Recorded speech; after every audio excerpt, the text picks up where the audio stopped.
Hello ladies and gentlemen, and welcome to the new video on my channel. In today's video, I would like to discuss my experience and give you my advice of living in a foreign country for 3 years.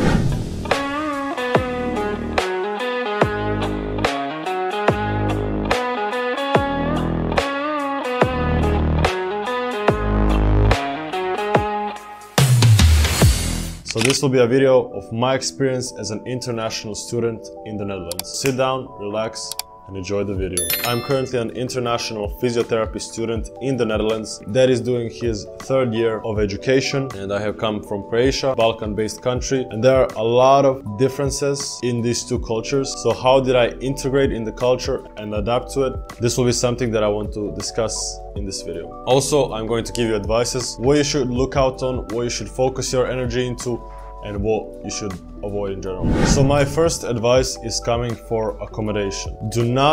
I'm serious, do not go into the Netherlands if you got into your college and you did not find accommodation, because chances are you will struggle to find accommodation and maybe you will not find it even. Honestly, it's easier to get in college in Netherlands than find accommodation here because housing crisis is real and there are a lot of students that want to come to study here, especially in bigger cities like Amsterdam, Rotterdam, Den Haag, and are unable to find accommodation for themselves. So start searching for accommodation early. If by any chance you have anybody living in this country, make sure to contact them so they plan a live viewing and take pictures or FaceTime you with the accommodation. Be careful, there are also a lot of scammers on Facebook, so make sure that everything seems legit or make sure you go through a real agency. One more tip, if the bills are included in the accommodation, this is a huge benefit because you don't need to set up all the water, electricity and internet bills, which will and could cost you up to 100, even 200 euros up from the original price of the accommodation. If you have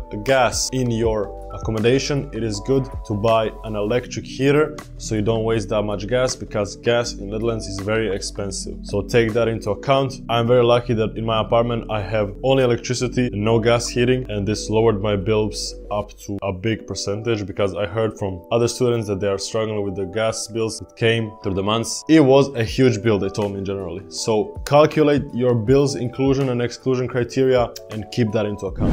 Minimal price that you're gonna pay for a room in the Netherlands depends a lot on the city where you're situated in. If it's a small city, a big city, it all plays a difference. A room can range anywhere from 300 euros up to 800 euros, and an apartment can range anywhere from 1,000 euros up to I don't know what amount. But I know this all sounds like a lot, but the great thing is that benefits and hourly wages in Netherlands, especially for students, are big compared to other European countries, especially if you come from southern countries. Hourly wage here is paid by how much years you have. So if you're 18, your minimal wage is gonna be less than when you're 19, 20, and 21. After 21, your salary, your hourly wage increases a lot, from all the way to, I think minimal wage for being 21 is 13 point something euros, and it's only gonna go up. There are a lot of student jobs with 0-hour contract, and there are a lot of benefits if you're a student and you're working in the Netherlands. One benefit is if you have a 0-hour contract, that means you do not have holidays included in your contract. You also make your schedule by week or by month, depending on the contract it is, and you get 8% more from the salary that you got for that month. So your salary gets decreased up to 8%. I don't know if every contract works like that, but my contract is like that. Also, I want to go into 3 main benefits that I saw in this country and that I have come around throughout my 3 years of living here. The first and the biggest benefit is if you're a student working in the Netherlands, and if you're able to do 32 hours of work with your study, you can ask the government for a 400 euro extra allowance that you don't need to pay back. What is the criteria for this? As I said, you need to show the government a payslip that you did 32 euros in a month while studying, and you need to provide the income statement of your parents. If it's lower than the criteria, then you are allowed to get 400 euros extra. How much does your parents' income need to be? I don't know, this needs to be researched further, but I have never squeezed in 32 hours of work throughout my 3 years of studying because my study was very demanding. I was also traveling a lot, so I was unable to squeeze that many hours.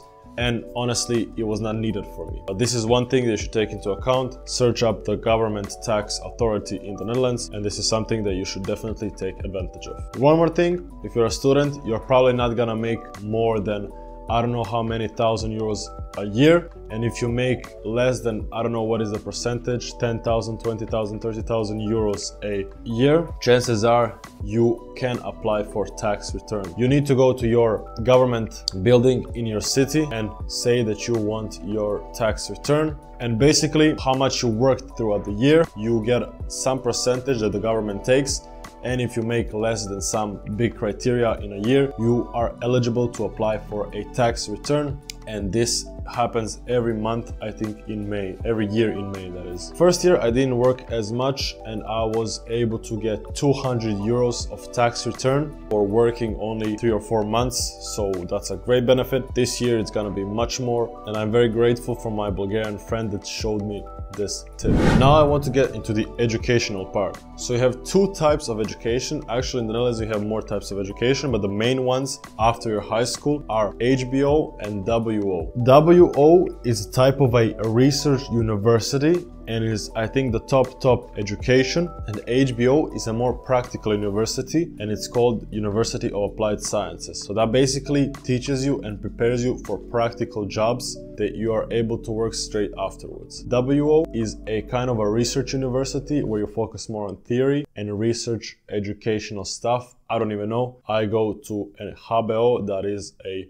practical educational university. So you should take these two into account and research whether you are applying for a HBO or WO, a research university or a University of Applied Sciences. Does this play a big role and a factor? I'm not sure. We're gonna find out after I finish my studies, but I think there's not such a big difference. As I said, you should do your own research prior to applying to a university of your wish. Regarding social life, first thing, you're going to excel at English throughout the time. Your English is gonna become much better and you're even gonna start thinking in English. This happened numerous times with me and it's happening throughout the day. So if you want to get your English up to a higher level, I definitely recommend that you go and study in a foreign country that is in an English-based study, and you are gonna excel and become very good at English. I was a bit worried before coming here. Will I be able to do all the studies and all the criteria and read a lot of books in English and actually understand and comprehend all the material in my head? But throughout the